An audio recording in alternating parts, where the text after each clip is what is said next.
সোমবার ও বৃহস্পতিবার জান্নাতের দরজা খোলা হয়, তখন আল্লাহ তাআলা তাঁর সব বান্দাদের ক্ষমা করে দেন, শুধু দুই ধরনের মানুষ ছাড়া। সেই হতভাগা কারা?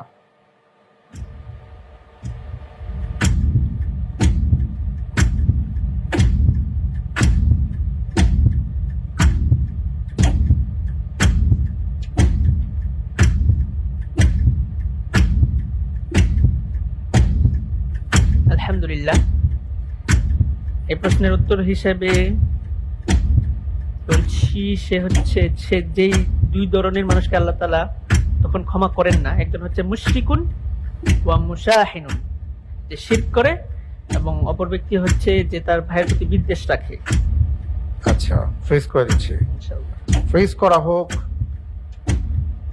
আপনি যে কথা বলেছেন তার উপরে, যে দুই ধরনের মানুষ হলেন যে শিরিক করে এবং ভাইয়ের প্রতি বিদ্বেষ পোষণ করে।